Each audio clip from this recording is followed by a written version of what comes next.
come with jokes, stay out. And this is, have you all seen one of these before? This is actually what happens after all this work that you do and your employee goes to the consulate. This is what they put in their passport. Except instead of that, I've never seen anyone that really looks like this. This is like some alien or something, missing some eyeballs. But you can see that there are several items listed on the document. And this would be in a person's passport. This would be a page in their passport. And this would be adhered or sealed into the passport. So a few things that will be helpful. As you notice here, I guess I'll point out the things I think are really important. One is sometimes there are annotations or notes on the visa, like we mentioned earlier today. And this is where you might look for those. Right here in this spot, the embassy has authority to put instructions to the person who might receive that individual at U.S. Customs Immigration when they come in to the United States. It might say, this is for a specific purpose, only for 90 days, or for entry to Chicago and nowhere else, or these kinds of things. So hopefully you don't have anything in this box, and it's just an open-ended invitation to come, but sometimes they do put annotations here, and that's what it even says, annotation, right there if you can read really well. M means what? What would you suppose it'd be if they didn't have multiple entry?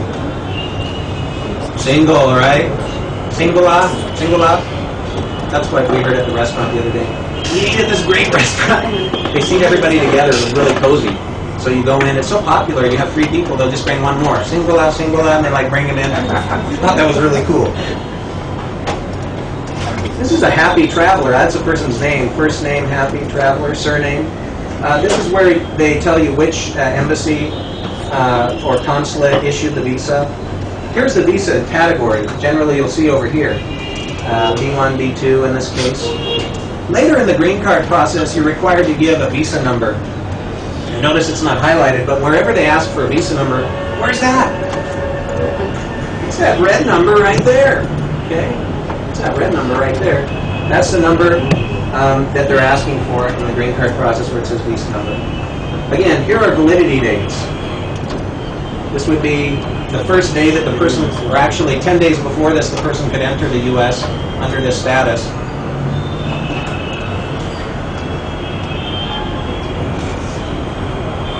And then the expiration date might govern the final date that they would have to either extend the status or that they could not come into the U.S. again. Any other question? Any questions about this visa stamp?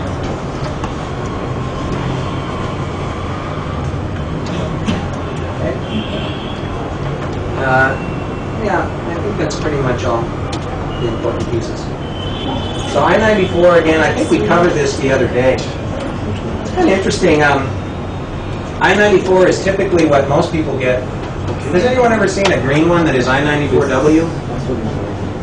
I don't see this too often in India because there are only certain countries that are given this visa. Once we receive the visa stamping, if the name or spelling mistake or date of birth is mismatched, is there any problem with the immigration? Or there could be problems, yeah. I would recommend if there's mismatch that you make another appointment at the consulate and try to get that fixed. But otherwise, if it's emergency, they'll probably still understand and you can get through, but it's better to try to fix it if you have time. I-94W is for visa waiver countries. So some countries are given permission to enter the U.S. without any visa. They can just come for up to 90 days for any purpose, a visit.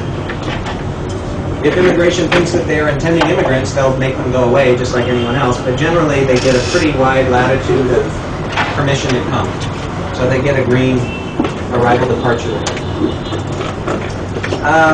So basically, the form has general identification number, a name. There's even a number at the top, and that number has significance down the road. Those are things that we have talked about mostly already. Question? Go ahead, buddy.